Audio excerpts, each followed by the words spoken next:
beaucoup de déception ce soir. Qu'est-ce que vous ressentez après cette défaite et cette élimination en huitième de finale? Beaucoup de déceptions, des regrets. Je pense qu'on voulait faire beaucoup mieux que ça dans cette compétition. Et voilà, c'est dommage que ça s'arrête aujourd'hui de la sorte. On a senti qu'après le rouge, vous n'avez jamais réussi à inverser vraiment la tendance. Il y a eu quelques situations, mais on n'a pas senti ce but arriver. On n'a pas réussi à renverser cette équipe du Celta. Comment on peut l'expliquer malgré effectivement l'infériorité numérique? C'est difficile à dire, c'est difficile. Je pense que Celta, c'est une équipe qui est très bien organisée. Et voilà, ils nous ont punis en contre sur le 2-0. Mais on a essayé de pousser, on a essayé de pousser. Malheureusement, ça nous a pas réussi aujourd'hui. Est-ce qu'il n'y a pas un peu des regrets aussi après le match aller où on a largement dominé cette rencontre? On a même joué à 11 contre 10 et on voit que ce soir, c'est nous qui avons joué à 11 contre 10. Ouais, c'est sûr qu'il y a des regrets parce que quand tu regardes les deux matchs, c'est sûr qu'il y avait de la place. Mais là, on ne peut pas changer les choses. Il faut accepter la situation. Et dimanche, on a un match tout aussi important à aller jouer contre Monaco. Donc c'est sur ça qu'on doit se focaliser maintenant. Une dernière question, quelle était l'ambiance dans le vestiaire? J'imagine beaucoup de déception. On a vu Corentin Tolisso avec des larmes. Est-ce qu'il y a eu des mots de la part du coach ou est-ce que vous êtes resté silencieux? Euh, il y a de la déception dans le vestiaire, c'est sûr. De la tristesse. Mais le coach nous a rappelé qu'on a été brave de jouer quasi la totalité du match à 10 contre 11, d'avoir fait les efforts. Il est fier de nous. Et maintenant, voilà, le football, c'est pour les hommes forts, il dit. Et voilà, on doit se relever et aller gagner contre Monaco. Merci beaucoup Aurel. Disappointment, a big disappointment. It was the competition. We had big goals, and we knew the road that we have for the final to get to the final is possible for us. Unfortunately, when you stay with one man less in the beginning of the game on this level at this stage of the competition, it's basically impossible if you know that you have to hold on opponent 100 minutes to even get to penalties.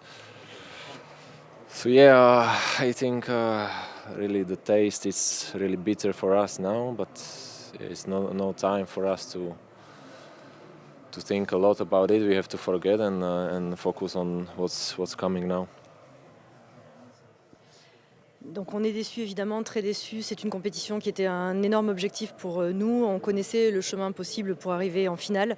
Et malheureusement, c'est difficile de jouer avec un homme en moins dès le début du match. À ce niveau-là, c'est même quasi impossible parce qu'il faut tenir et il faut tenir plus de 100 minutes pour arriver jusqu'au penalty. Donc il y a un goût amer, mais on n'a pas vraiment le temps de penser parce que là, il faut oublier et passer à la suite.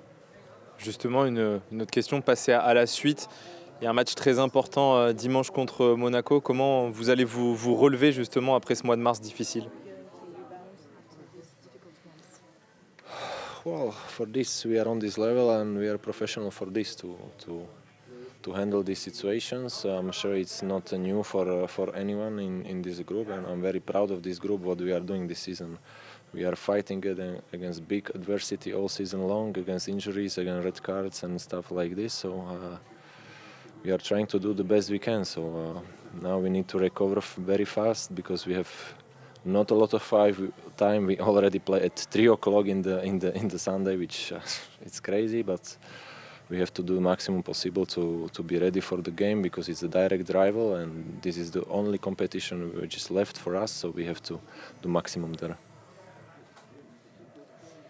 On est professionnel pour ça, on sait gérer ce genre de situation, ça n'est pas nouveau pour qui que ce soit dans le groupe et avant tout on est vraiment très fiers de ce qu'on a fait cette saison et c'est difficile de tout le temps lutter contre l'adversité, des équipes compliquées, lutter contre les blessures, lutter contre des cartons rouges, mais maintenant il s'agit vraiment de récupérer rapidement. On a un match à 15h dimanche, c'est assez incroyable, donc là il faut faire le maximum parce que c'est important de garder la tête hors de l'eau et d'être en Ligue 1 qui est maintenant la seule compétition qui nous reste.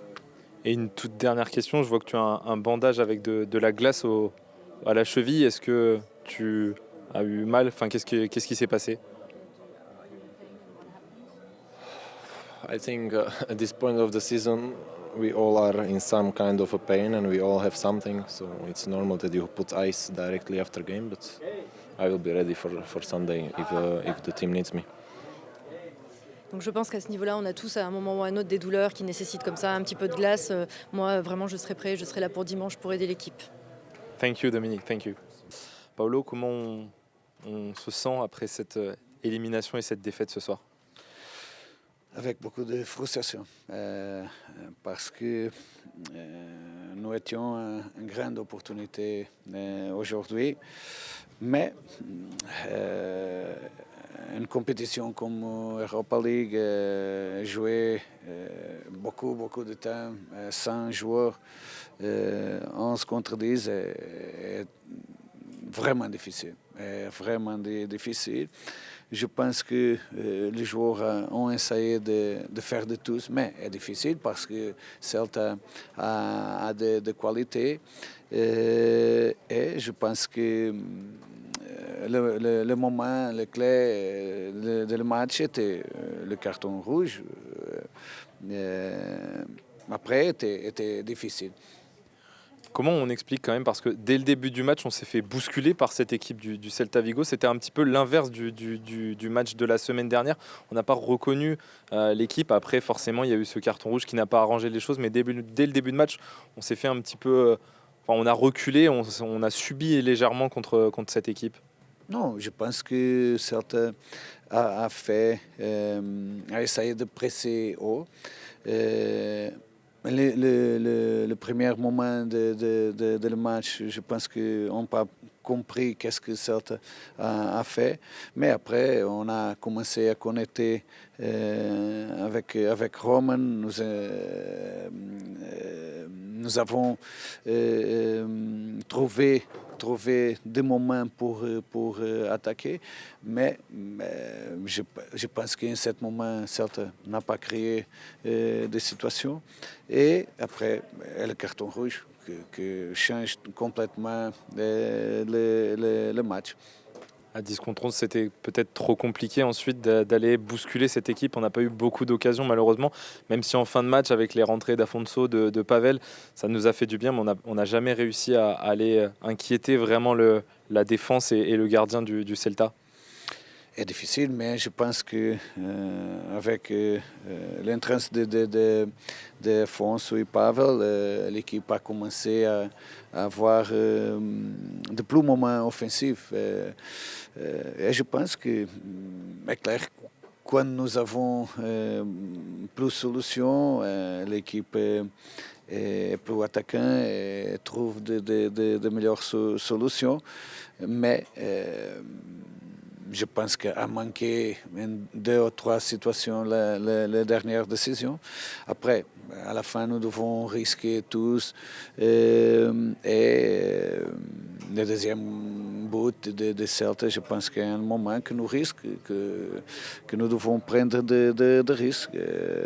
Je pense que c'est normal. Mais je pense qu'avec Afonso et Pavel, l'équipe a une autre intention d'arriver à la surface de Celta. Une toute dernière question. Le match arrive très rapidement dimanche à 15h. Comment on va pouvoir aller de l'avant avec, j'imagine, toute cette déception? Je vais penser maintenant. C'est vrai, incroyable. Avec Lyon et tout le temps de ce moment que nous devons jouer à la 15h. Incroyable, mais est comme ça. Maintenant, récupérer les joueurs, principalement mentalement, parce qu'il y a un moment difficile, mais nous avons beaucoup à gagner cette saison et nous devons continuer à faire de tous pour avoir une bonne fin de saison. Merci beaucoup, coach. Merci.